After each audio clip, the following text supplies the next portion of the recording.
Hermanos, el Señor los bendiga una vez más compartiendo con ustedes la palabra de Dios. Seguimos nuestras predicaciones en Marcos capítulo 14. Vamos a leer desde el versículo 10 hasta el versículo 25. Les voy a invitar a que puedan acompañarme con sus vistas.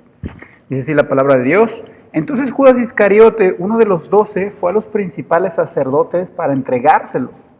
Ellos al oírlo se alegraron y prometieron darle dinero, y Judas buscaba oportunidad para entregarle. El primer día de la fiesta de los panes sin levadura, donde sacrificaban el cordero de la Pascua, sus discípulos le dijeron: ¿dónde quieres que vayamos a preparar para que comas la Pascua? Él envió a 2 de sus discípulos y les dijo: id a la ciudad y os saldrá al encuentro un hombre que lleva un cántaro de agua. Seguidle, y donde entrare, decid al señor de la casa: el maestro dice, ¿dónde está el aposento donde he de comer la Pascua con mis discípulos? Y él os mostrará un gran aposento alto ya dispuesto, preparad para nosotros allí.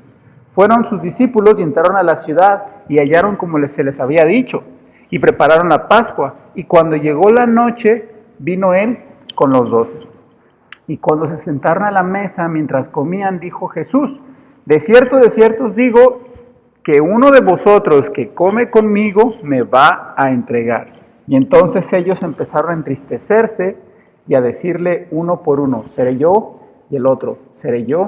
Y él, respondiendo, les dijo: es uno de los 12 el que moja conmigo en el plato. A la verdad el Hijo del Hombre va, según está escrito de él. Mas ay de aquel hombre por quien el Hijo del Hombre es entregado. Bueno le fuera a ese hombre no haber nacido. Mientras comían, Jesús tomó el pan y bendijo y lo partió y les dio, diciendo: tomad, esto es mi cuerpo. Tomando la copa y habiendo dado gracias, les dio y bebieron de ella todos. Y les dijo: esto es mi sangre, el nuevo pacto, que por muchos es derramada.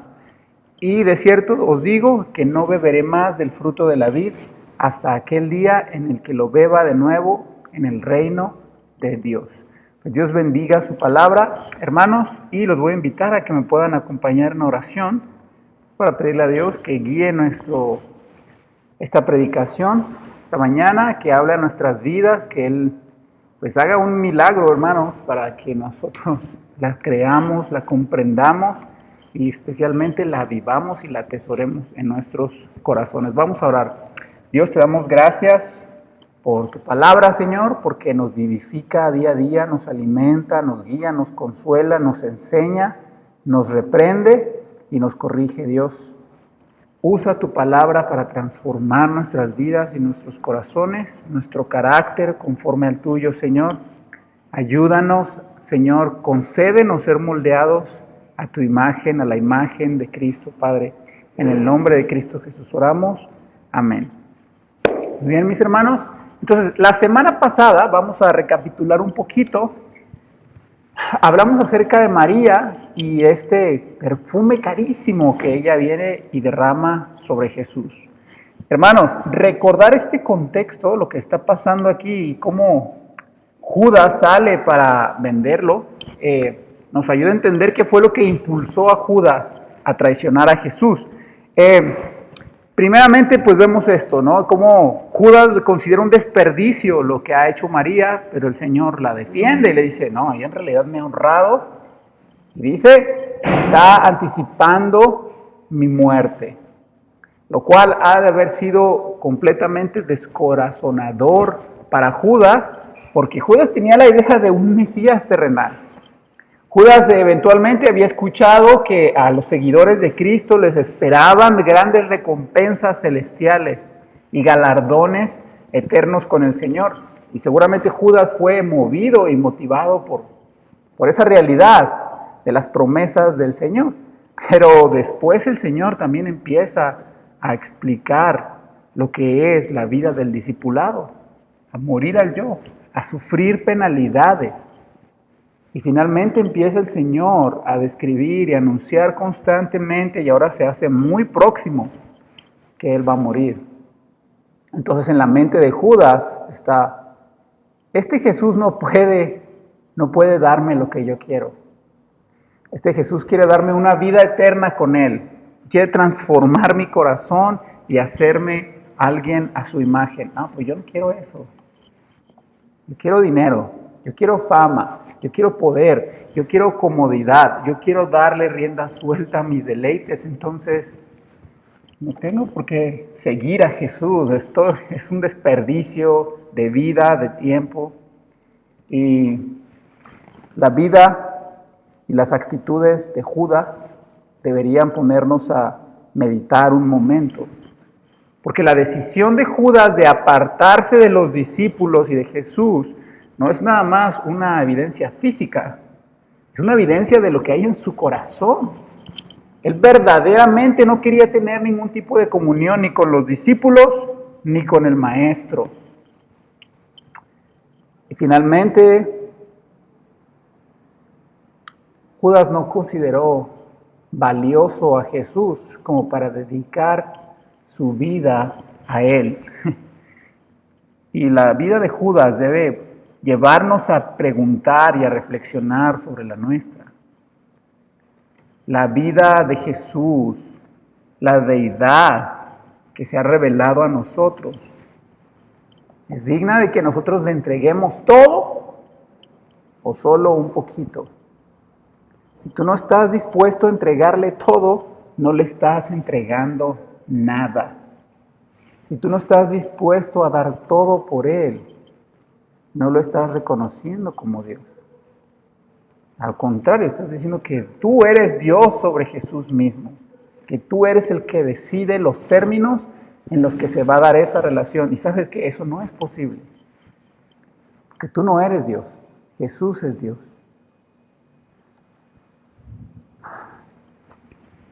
Hermanos, ¿cuánto es el precio por el que Judas vendió a Jesús? El pasaje no nos lo dice, pero es bien conocido porque hay otros pasajes paralelos que dan el precio: 30 piezas de plata. ¿Sabes?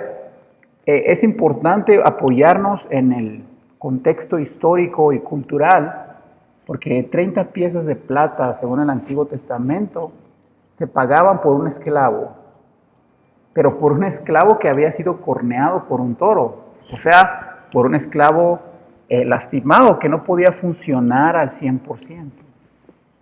Entonces, la idea que nos está dando esto es que Judas no fue y entregó a Jesús por una cantidad de dinero que era altamente tentadora. Era tan grande aquello que te daban que no lo podía resistir Judas. Las 30 piezas de plata eran en realidad un precio despreciable para la otra persona. Así que Judas no está engañando a Jesús porque le ofrecen mucho dinero.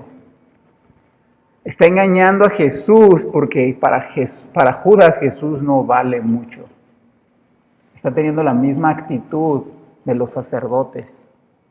La vida de Jesús no valía más que 30 piezas de plata.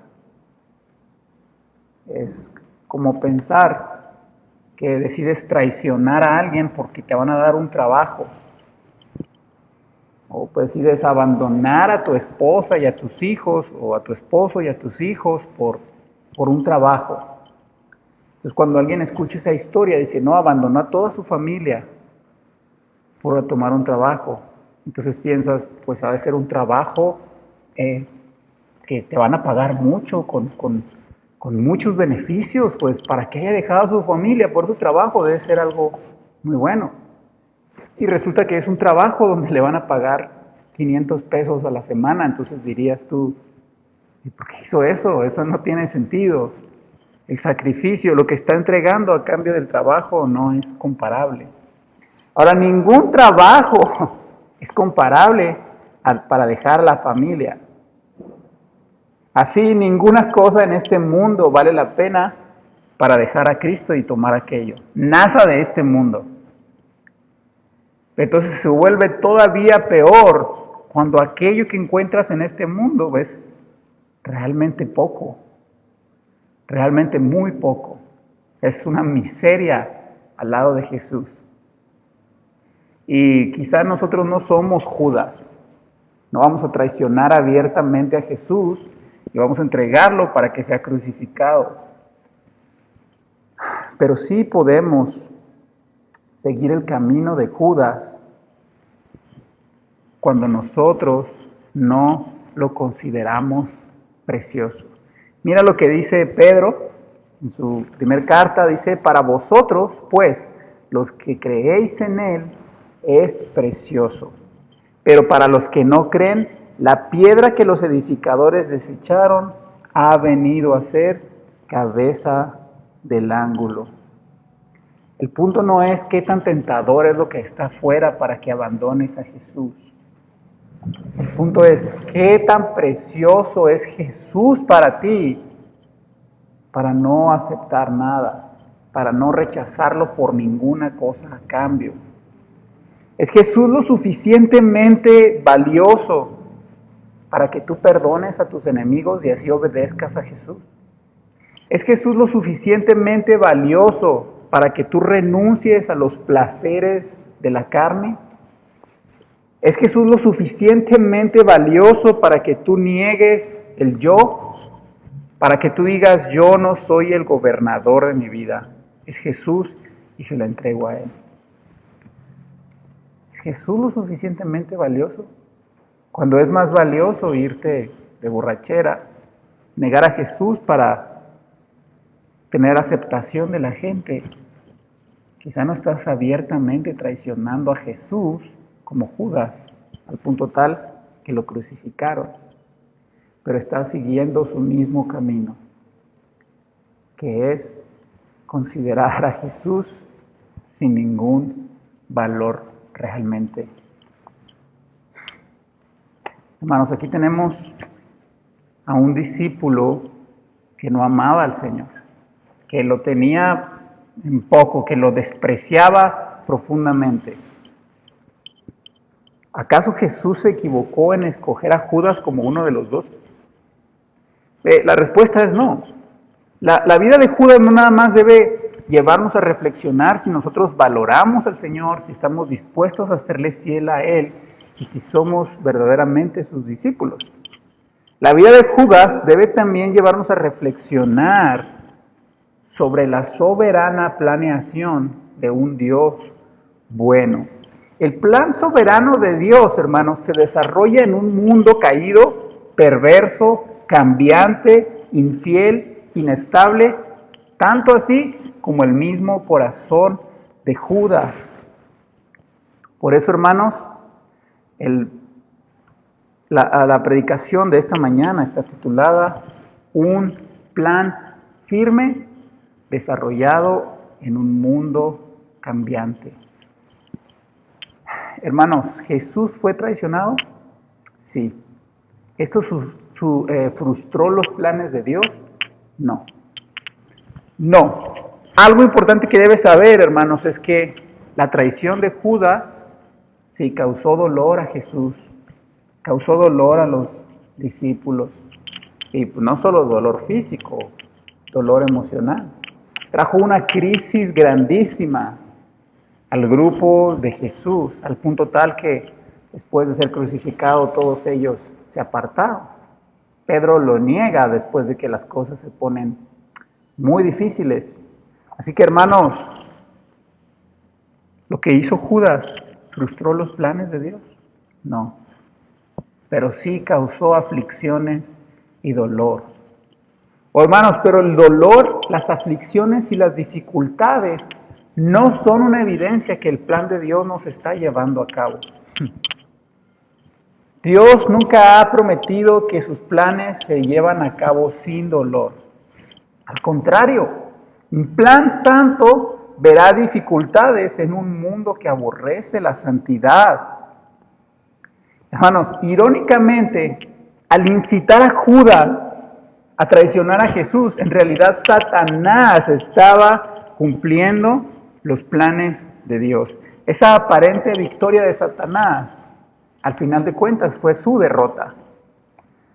Así que, hermanos, los planes soberanos de Dios se llevan a cabo en un mundo cambiante. Un plan firme en un mundo inestable. Y vamos a leer ahí el versículo 12, dice, el primer día de la fiesta de los panes sin levadura, cuando sacrificaban el cordero de la Pascua, los discípulos le dijeron, ¿dónde quieres que vayamos a preparar para que comas la Pascua? Y él envió 2 de sus discípulos y les dijo, id a la ciudad y os saldrá al encuentro un hombre que lleva un cántaro de agua, seguidle. Y donde entrare, decida al señor de la casa, el maestro dice, ¿dónde está el aposento donde he de comer la Pascua con mis discípulos? Y él os mostrará un gran aposento alto, ya dispuesto. Preparad para nosotros allí. Fueron sus discípulos, entraron en la ciudad y hallaron como les había dicho. Y prepararon la Pascua y cuando llegó la noche, vino él con los 12. Si tú has seguido la serie de predicaciones que estamos haciendo en Marcos, debes recordar una escena similar. Antes de la entrada triunfal, cuando Jesús manda por este burrito, por este pollino, por el que va a cabalgar en su entrada triunfal, hace como una descripción de unos eventos similares. O puedes ver que hay algunos elementos aquí donde pareciera que Jesús ya se puso de acuerdo con ellos. Pero hay otros elementos que son producto de la casualidad, o sea, no puedes planear eso. ¿En qué sentido? ¿En qué les está diciendo? Van a toparse con un hombre que lleva un cántaro. Y después ese hombre, síganlo nada más. Y a la casa donde entre, ahí va a estar el aposento donde vamos a estar. Hermanos, ¿por qué Jesús está otra vez haciendo énfasis en esto? Jesús quiere meter en la mente de sus discípulos que Él es soberano, porque están a punto de entrar en una crisis muy profunda. Piensa nada más en el estado emocional en el que van a entrar los discípulos, porque su maestro está a punto de morir de la forma más cruel. Este maestro que hace milagros, que detiene el mar, que saca demonios, que multiplica la comida, que levanta muertos, que sana cualquier enfermedad, está a punto de ser destruido en la cruz. Sinceramente no creo que haya una situación más difícil o que hubo una situación más difícil para los discípulos que presenciar este momento. Hermanos, Jesús ha estado insistiendo constantemente. Esto no es una sorpresa para mí. Está determinado. Yo lo sé porque nosotros, Dios, la Trinidad, así lo hemos establecido y va a suceder. ¿Pero saben algo? Yo lo sé. Yo tengo el control. Yo soy soberano. Hermano, Jesús está tratando de decirle a los discípulos, o les está enseñando, que esta aflicción tremenda por la que van a pasar es parte de su plan. Hermanos, ante la pérdida, nuestro mayor consuelo es la soberanía de Dios. No hay mayor seguridad que, bueno, para ellos no había mayor seguridad que entender que Jesús iba a morir de esa manera según la voluntad de Dios. No era un triunfo de Satanás. No era un triunfo de los sacerdotes, no era un triunfo de Judas mismo. Era según la soberana voluntad de Dios. Hermanos, en este mundo vas a atravesar situaciones muy oscuras que te van a hacer sentir desorientado, que no van a parecer tener sentido o rumbo. Vas a atravesar las tinieblas de la incertidumbre, el dolor de tener pérdidas financieras, el dolor de la enfermedad, el dolor de perder un ser querido incluso. Pero hay esperanza para ti. Todo está regulado por un Dios soberano. Así que, hermano, piensa, ¿te robaron? ¿Te defraudaron en un negocio y te quitaron cosas? ¿Tuviste pérdidas materiales? Es parte del plan de Dios. Tal vez te está quitando algo que necesitas perder. Tal vez te está llevando a un punto de fe y dependencia en Él que nunca has ejercido, que nunca has experimentado, O tal vez que antes experimentaste y dejaste de depender de Él como debes depender. Quizá por medio de la pérdida te está llevando para ganar más de Él. Hermanos, te lastimaron, te traicionaron, te humillaron, te ofendieron. Las heridas de las personas, aún movidas por motivos pecaminosos, no son sino el bisturí del Señor, hermano, que abre para operar a corazón abierto, para sanar nuestras almas. Hermano, cuando es necesaria una cirugía, el doctor va a cortar y va a lastimar. Pero es una herida con un buen fin. Es un procedimiento delicado, preciso, pero es bueno. Toma tiempo la recuperación, es dolorosa y lenta la recuperación, pero es bueno. Los resultados al final son buenos. Hermanos, yo he escuchado muchas veces que la gente me dice, David, es que tú no entiendes todo por lo que yo he pasado, tantos sufrimientos, tantas tragedias, dificultad tras dificultad. Hermanos, no debemos minimizar el dolor. Hay gente que sufre más que otros, a pesar de que todos sufrimos. Hay quienes nacen o viven en circunstancias que nosotros nunca vamos a enfrentar. Pero no importa cuán doloroso o difícil es aquello que vivimos. Hermanos, si sucede regulado por un Dios soberano y perfectamente santo. Y tiene un buen propósito. La soberanía de Dios no es con el fin de consolar nuestros corazones pensando que no enfrentaremos dificultades. No es para evitar el dolor. La soberanía de Dios nos consuela en saber con certeza que el dolor y las dificultades, las aflicciones, tienen un buen propósito, hermanos. Esa es nuestra esperanza y que no serán innecesarias. Hermanos, entonces Jesús les dice a los discípulos, a dos de ellos, que vayan y busquen a este hombre. Y esto es importante, porque Él no les dice abiertamente, iremos a ese lugar a celebrar. Manda a dos discípulos y es una respuesta o una orden muy enigmática. Ellos simplemente obedecen sin saber realmente lo que va a pasar o a dónde van a llegar. Pero ¿sabes qué? Tampoco Judas sabía. Judas podía haberlo entregado esa misma noche si supiera dónde se celebraría la Pascua. Pero no sabía, porque el Señor entregó el mandato en misterio. ¿Qué te quiero decir con esto, hermano? Sí, habrá dificultades, pero ¿sabes qué? Jesús iba a ser entregado, era un hecho, eso no se iba a evitar, pero sería entregado en el tiempo correcto y de la manera correcta para cumplir los planes de Dios. Por lo tanto, habrá sufrimiento en la vida.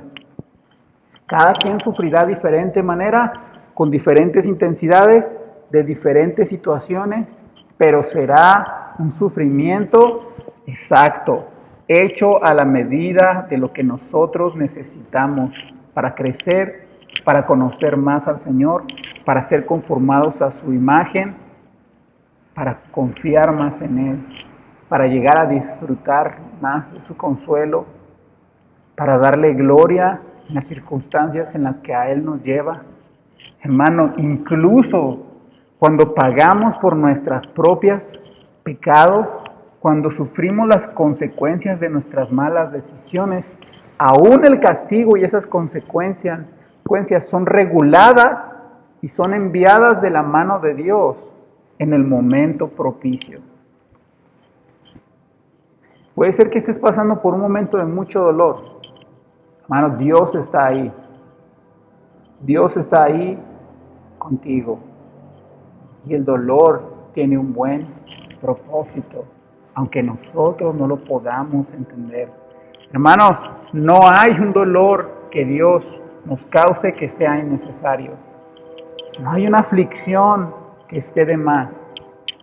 Entonces, Dios es nuestro Padre Celestial y es tierno. No tú siendo un papá malo y perverso y caído en pecado, no golpearías de más a tu propio hijo. Cuanto más Dios no desea que pasemos por dificultades y dolor. Oh, hermanos, Él le hace saber a sus discípulos: soy soberano. Lo que ustedes no saben, no lo saben porque yo soy soberano. Los que sí saben, lo saben porque yo soy soberano. Ahora, ¿por qué Jesús tiene que celebrar la Pascua con sus discípulos? Bueno, hermanos, estos corderitos en la Pascua fueron establecidos hace como unos 1500 años atrás, contando desde el tiempo de Jesús. Todo esto ya se celebraba antes, en cierto sentido. Ya se sacrificaban holocaustos a Dios. Ahora no se les llamaba la Pascua, no tenía el significado que se le dio en la Pascua, pero era exactamente lo mismo. Apuntaban al mismo lugar, al Redentor.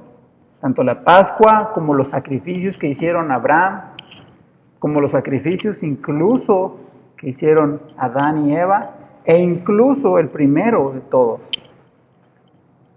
aquel que hizo el Señor para quitarle la piel a este animalito y cubrir a Adán y a Eva. Y ese se llevó a cabo 4000 años antes de que Jesús viniera a la tierra. ¿Qué queremos decir con todo esto, hermanos? Piensa en todos los sacrificios que se llevaron a cabo. Millones de corderos fueron inmolados. Dios detalló una ceremonia después del Éxodo para celebrar la Pascua. Detalló todo el tabernáculo y el templo, cada detallito de los utensilios que se manejaban ahí, todo lo que se hacía apuntaba hacia Jesús.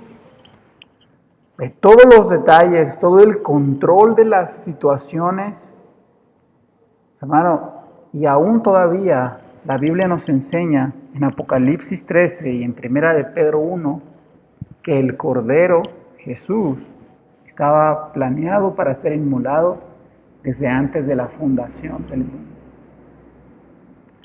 Un Dios soberano que planea y sus planes salen a la perfección. Son planes detallados, son planes perfectos. No son planes que nacieron porque un Dios desesperado se le está saliendo todo de control. Son planes eternos que se llevan a cabo a la precisión. El lugar donde nacimos, la familia con la que nacimos, el sexo con el que nacimos, la condición social, económica, el tiempo en que nacimos, el año. Bueno, todo eso es parte del plan bueno de Dios para ti y para mí. No naciste ni en el lugar, ni en el tiempo, ni en la familia, ni de la forma errónea. Incluso si no fuiste planeado, incluso si sentiste rechazo de tus propios padres, por Dios sí fuiste planeado. Y hay un propósito para ti. Y cada detalle de lo que pasa en nuestra vida pasa para llevar a cabo ese plan perfecto de Dios. Te digo todo esto de los sacrificios porque hubo tiempos en el que Dios expresó su hastío porque los israelitas celebraban los sacrificios de forma vana y superficial. Sacrificaban a los corderitos, pero su corazón no estaba adorando a Dios. Y muchas veces en el Antiguo Testamento puedes ver cómo el Señor: estoy hastiado, estos holocaustos no son olor grato para mí. Muchas veces se dejó de sacrificar. Abandonaron el templo, los sacerdotes no fueron fieles, incluso fueron exiliados y el templo destruido. Hermanos, pero incluso en estas circunstancias tan adversas, el plan de Dios se mantuvo firme. El tiempo que el templo estuvo destruido, el tiempo que hubo sacerdotes infieles que llevaban a cabo mal los sacrificios, el tiempo que el pueblo de Israel se fue tras los Baales abandonando el sacrificio al Señor, Dios seguía en control. Así que hermano, en tiempo de aflicción, en tiempo de escasez, Dios sigue llevando a cabo su plan. Dios no se desanima, Dios no se desespera, Dios no se frustra, Dios no se siente perdido y sin rumbo. Su plan marcha a la perfección, pero debe saber que sus planes incluyen sufrimiento, porque es un plan santo en un mundo que no es santo, en un mundo caído en pecado, hermanos. ¿Qué quiero decir con todo esto? Que esto aplica bien para nuestras vidas. ¿Has tú pecado? Seguramente sí. ¿Te has equivocado? Sí. ¿Has fracasado? ¿Has dado mal testimonio? Hermano, ¿has causado pérdidas que ya no puedes después recuperar? ¿Has roto una relación que después ya no se pudo volver a unir? ¿Has hecho cosas que simplemente fueron después irreparables? El plan de Dios sigue vigente y en marcha. Así como el pecado de Judas, el pecado del mismo Satanás y de los sacerdotes no frustra los planes de Dios, los tuyos tampoco. ¿Y sabes por qué? Porque Dios es soberano, tú no. Y gracias a Dios por eso. Hermano, ¿desde hace cuánto tiempo se hubieran frustrado los planes de Dios si nuestro pecado pudiera frustrarlos? Ahora, hay un versículo que yo sé que has repetido alguna vez. Jeremías 29:11. Yo sé los planes que tengo para ti, planes de bien y no de mal. ¿Pero alguna vez has leído un versículo antes? El versículo 10 dice, cuando yo los saque del cautiverio, entonces tengo planes de bien para ti. Los planes de Dios incluyen ese cautiverio, ese exilio en Babilonia, hermano. Los planes de Dios incluyen que atravesemos aflicción, dificultad, pérdida, dolor. Hermano, el dolor es necesario para nuestro crecimiento. No porque Dios nos sabe enseñar sin dolor. Nosotros no debemos aprender sin dolor. Hermano, y el dolor está ligado a la gloria y al amor de Dios. ¿Cómo fue Dios más glorificado?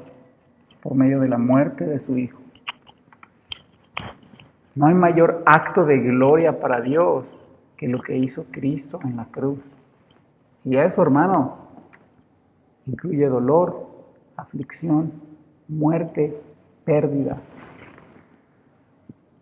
Versículo 18 dice así, cuando se sentaron a la mesa, mientras comían, dijo Jesús, de cierto os digo que uno de vosotros, el que come conmigo, me va a entregar. Entonces ellos comenzaron a entristecerse y a decirle uno por uno, ¿seré yo? El otro, ¿seré yo? Respondiendo les dijo, es uno de los 12 el que moja conmigo el plato.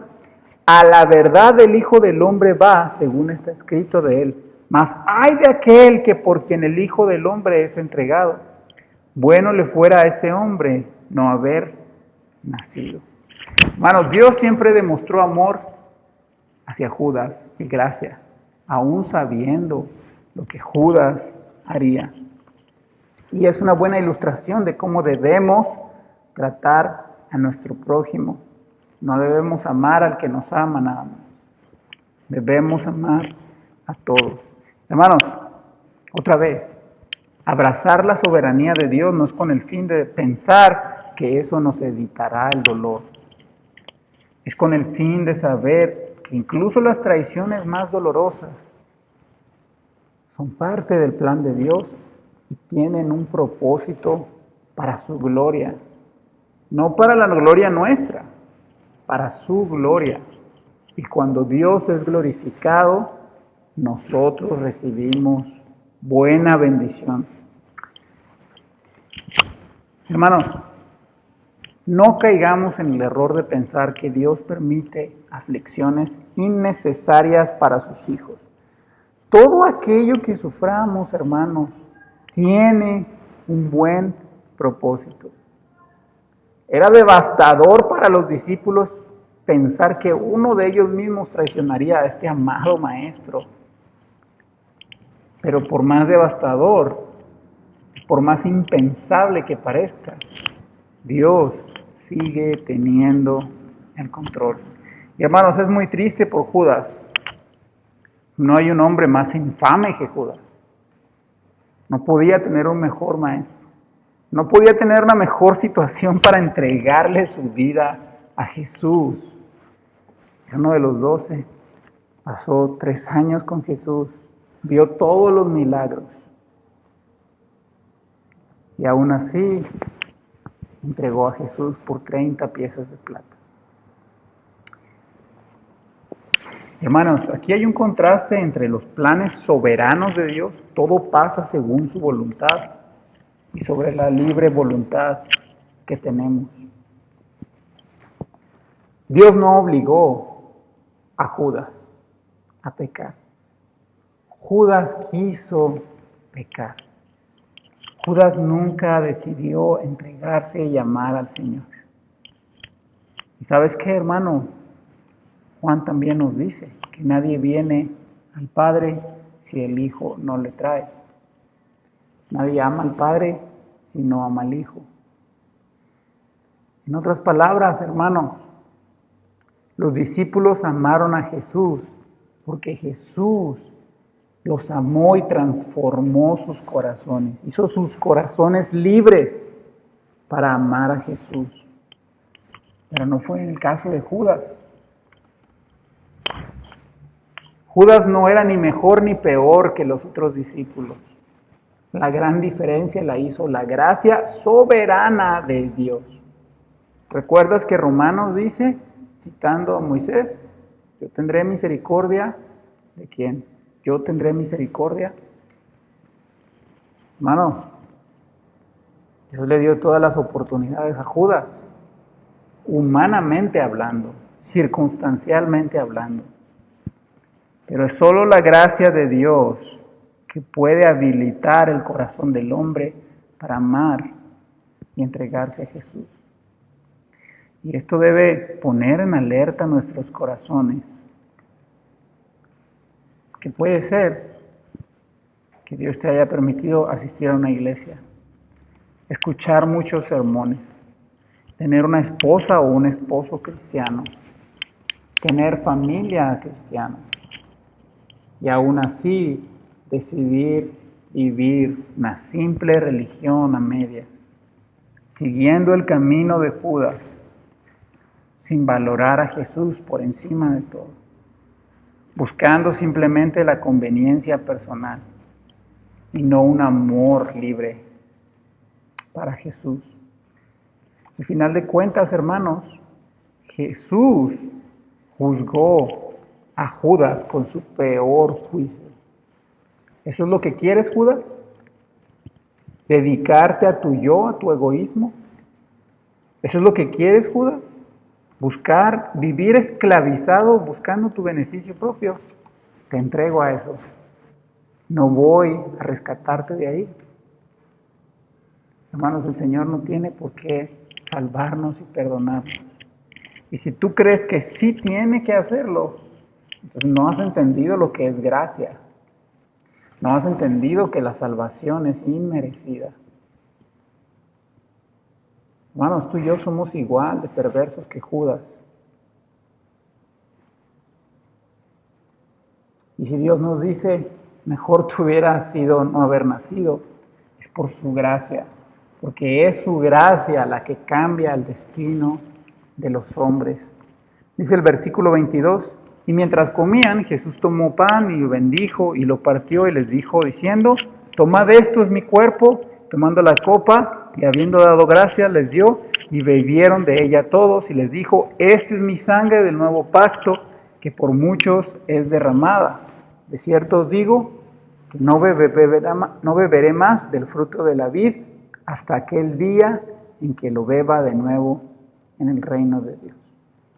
Hermanos, Jesús no le está dando un nuevo significado a los elementos de la Pascua. Está explicando algo que era un misterio. La Pascua apuntaba hacia Jesús. La cena del Señor no es un cambio de planes.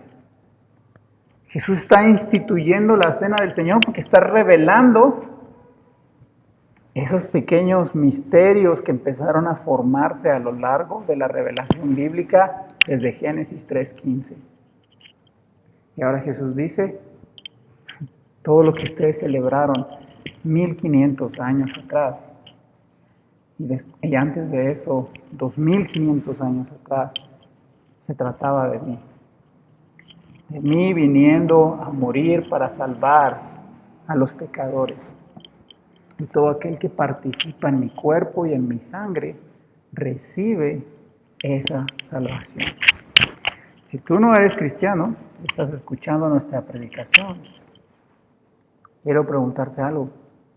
Un día tú irás delante de Dios, porque Él ha establecido que sea una sola vez la que vivimos y después de esto el juicio. ¿Sabes? Durante la Pascua comían este animalito inmolado y con su sangre rociaban las puertas de las casas y así escapaban del juicio de Dios. Un día llegaremos al trono del Señor a ser enjuiciados. Habrá unos que vayan con sus propias obras y habrá otros que iremos con un abogado perfecto, un Salvador que compró nuestra alma, que pagó nuestra iniquidad, nuestra culpa y nuestro pecado con su propia sangre. ¿Cuál de los dos quieres ser? ¿Cómo quieres presentarte delante de Dios? Según tus propios méritos, déjame decirte, no puedes comprar el cielo. No es suficiente lo que hacemos. Lo que hacemos, por más bueno que sea, dice la Biblia, que en realidad es como salario en contra. Si queremos llegar a la justicia de Dios por medio de nuestras obras, no es salario a favor, es salario en deuda, porque nunca llegaremos a su estatura, a su justicia por nuestros propios medios. Pero Él ya pagó el precio, murió por los pecadores, para que participemos de su sangre y de su cuerpo. Y que hoy te invita el Señor a abandonarte a su justicia y a su sacrificio por ti. No desperdicies la oportunidad de conocerlo y tener una vida plena aquí y una vida plena en la eternidad. No dejes la oportunidad. Oremos para terminar. Dios, te damos gracias por tu palabra. Gracias, Dios, por ser un Dios soberano que tiene el poder para transformar corazones, situaciones, destinos. Oh Dios, queremos que transformes nuestro corazón. Queremos que transformes nuestra mente. Y Señor, que estemos conscientes, Dios, que nos has hecho parte de tu plan, que nos has querido incluir por pura gracia. Queremos vivir, Señor, anhelando vivir para ti. En el nombre de Cristo Jesús oramos. Amén.